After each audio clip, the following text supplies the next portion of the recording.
Please, stop. Don't do this. Shh.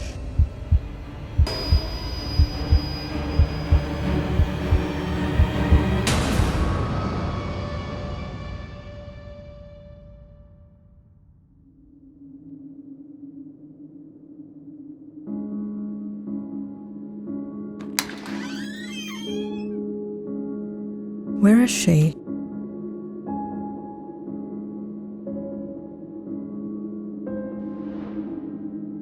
Don't worry about me. I'm in a better place now.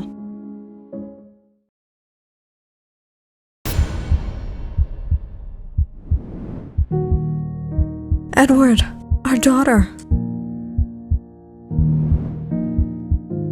Officer, it's been months.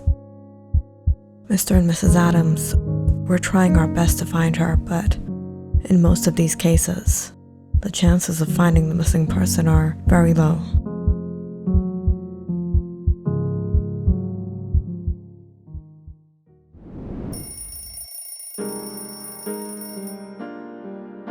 It was 8 a.m. Natalie trudged out of bed to begin yet another day living in her rundown apartment and working her new, poorly paid job at a stingy diner. No hot water again? Barely scarfing down some toast and waking herself up to coffee, Natalie hurried to leave. But the minute she opened the door, she saw one of her tenants. Natalie immediately closed the door and peered through the peephole, watching and waiting until he left. Can never trust anyone. When the coast was clear, Natalie finally locked up and left for work. It was a rainy morning. Having forgotten her umbrella, Natalie reached the diner soaking wet. Whoa, it's raining that hard? Take some napkins, dry up. You don't want to catch a cold. Thanks. This is Grace. Natalie first met her when she started working at this diner about 2 months ago, and they had become good friends. Grace was a single mother to a sweet little boy and was one of the nicest people Natalie knew. You look really happy today. What's up? I have a special date tonight. Date? You have a boyfriend?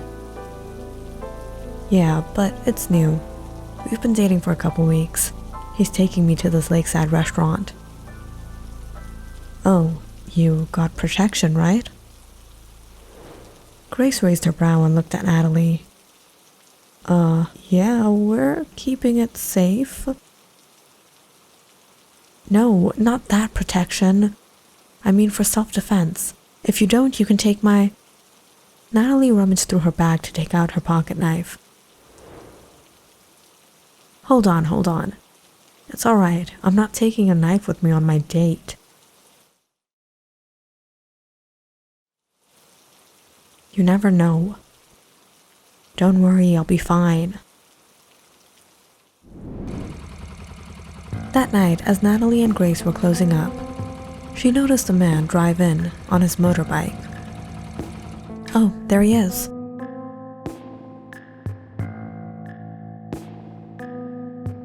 As he walked in smiling at Grace, she introduced him to Natalie. Natalie, this is Robert. Robert, this is my friend Natalie. Hey. Natalie nervously stared at Robert before she called Grace aside. Grace, can I speak to you for a minute? Sure. Natalie snuck in her knife into Grace's purse. Please, keep it with you. For me. Grace sighed. All right. Natalie watched as Grace and Robert left. Later that night, she lay in bed anxiously thinking about her. Should I call her?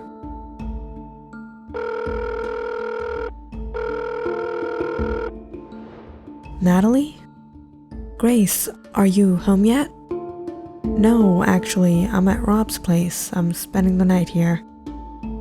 Natalie didn't like the sound of that, but what was there she could do? Stay safe, okay?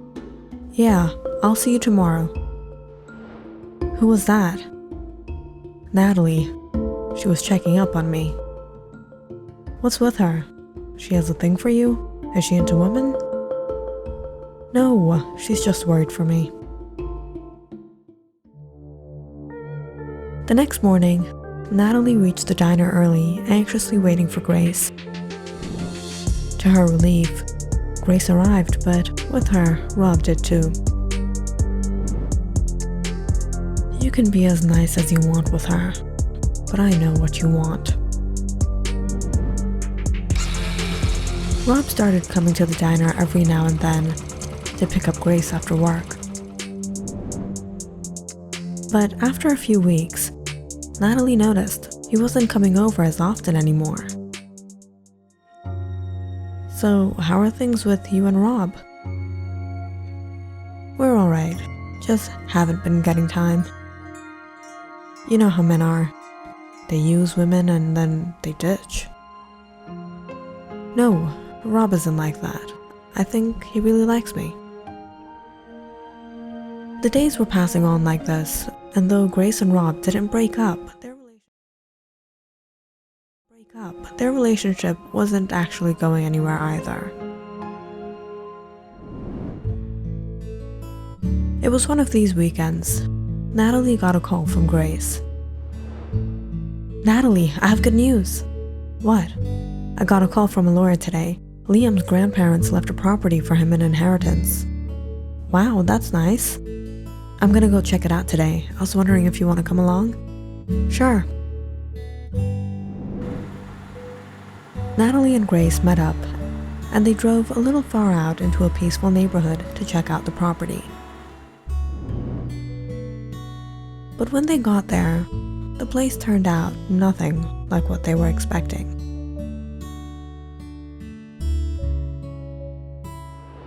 This is what you guys inherited? It looks like it's gonna crumble down. Well, it might be old and broken, but it's still a house. Maybe some repairs. A lot of repairs, and it'll be good to go. Though the trip didn't reach their expectations, it was what it was. A few days later, however, Natalie got to work to find Grace eagerly waiting for her with a big smile on her face.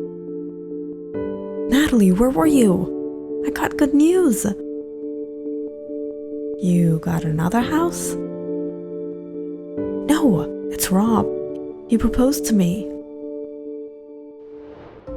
Suddenly noticing the ring on Grace's finger, Natalie's face darkened. Grace, don't take this the wrong way, but aren't you taking this too fast? It's only been a few months. I know, but I just have this feeling. He cares for me, he cares for Liam. This is a big decision, Grace. You might want to think it through. Natalie tried talking some sense into Grace, but nothing seemed to get to her. Grace was in love with Rob, and she wasn't changing her mind. How do I make her understand? She's not going to listen to me. Natalie quietly watched as Grace planned for her wedding, saved up each and every penny, shared all her ideas with her. But it was in all this. One day, Grace arrived to the store looking miserable, her eyes red and teary. Grace, what happened? It's Rob. What about him? I don't know where he is. I went to the police. I tried searching everywhere. He's missing. Hold on. How do you know he's missing? Maybe he... No, Natalie. At first I thought he left me. But he's not anywhere. I'm getting a feeling something bad happened. Calm down, Grace. It could be anything. You need to give it time. Maybe he'll come back. Natalie tried consoling Grace, trying to get things off her mind. But she knew all she had really done was given her a false hope.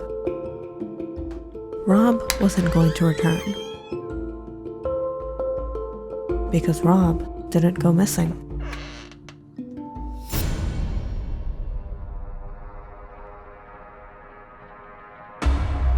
You can never trust anyone.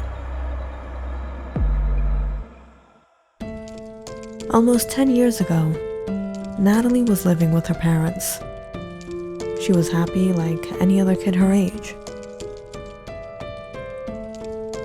Until something happened in her life that changed her forever. She was taken advantage of by her own uncle. Natalie was devastated. She didn't know what to do, but gathering her courage, she opened up to her parents, to her family members, but no one believed her. You must have misunderstood something. No, Mom, he touched me. Maybe it happened by accident. And when no one paid the matter any heed, turning their backs on what was going on, it only continued. Until one night, things went too far.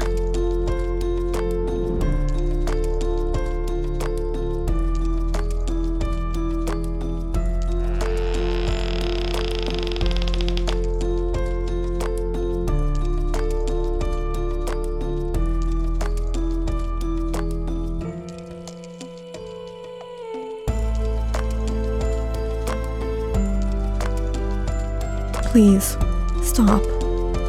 Don't do this. Shh.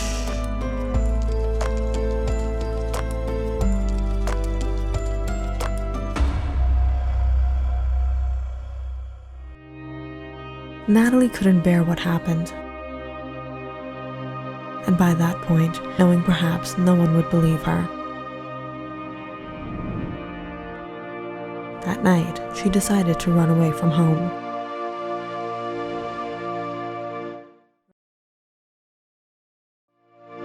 Run away where she could be safe. Natalie was only 14 at the time. But this dark incident in her life had traumatized her in a way she could never recover. Natalie lived her life in fear. She couldn't trust anyone, especially men. For Natalie, men were monsters. Men were cruel and merciless, and she doubted each and every one of their intentions. She grew up a very lonely and difficult life. But when she met Grace, she became close with her and felt a sense of companionship after a very long time.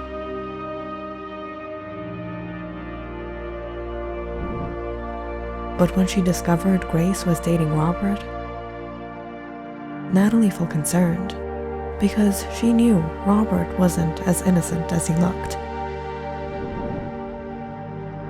Natalie had noticed Robert at the diner before and around the neighborhood. She had seen him flirting and misbehaving with other women. He was a cheat. But despite Natalie's attempts to warn Grace, she wouldn't listen. Worried for her, Natalie continued to spy on Robert, but what she discovered next only disturbed her even more. Robert wasn't just unfaithful to her, but he was involved with the wrong people and in the wrong kinds of business. Natalie continued to warn Grace, but when she saw Robert wasn't showing much interest towards her, she felt rather relieved. But it was when he suddenly proposed to Grace immediately after Grace had inherited the property, Natalie realized Robert had no good intentions. Where's the money? I just need some more time. I'll get the entire amount to you. Robert was a gambler, and like most men, had a weakness for women. For him, Grace was just another new thrill. But to his luck, she turned out to be a jackpot.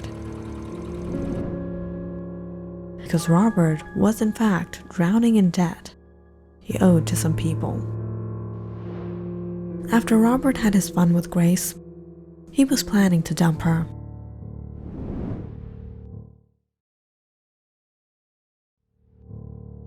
But it was when he found out about the property she inherited, he saw this as a grand opportunity to pay off his debt. Oh, it's nothing really, it's a broken down house. You fool. This property is worth millions. Grace had overlooked the property, but Robert realized it was located in a very wealthy neighborhood, and the land was worth a lot. So he planned to marry her, and if by chance Grace and her son passed away in an accident, he could claim it and settle his issues forever. But rarely do things go as planned.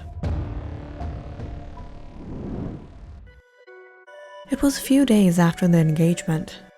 Natalie noticed Robert arrive at the diner. Where's Grace? She's out for a delivery. So it's just me and you? Would you like a drink? Only if you join me. Natalie knew Grace would never listen to her, but she couldn't let this man take advantage of her the way she was taken advantage of. So that night, Natalie did what she had to do. You know, you are so beautiful and exciting. Really? Do you want to go back to my place? Maybe I can show you something more exciting. That night, Natalie spiked Robert's drink and took him back to her apartment, where she kept him locked up, far from Grace, far from hurting anyone. Look, just let me go. I won't tell anyone about this. I don't want the property anymore. I don't want anything. I'll stay away from Grace. I'll leave the city. Just please let me go. A man can never change.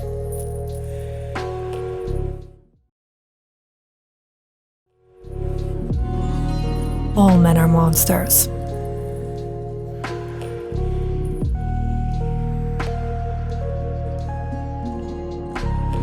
Click on the subscribe button and check out more awesome videos on our channel. And don't forget to press the bell icon because you know it's interesting.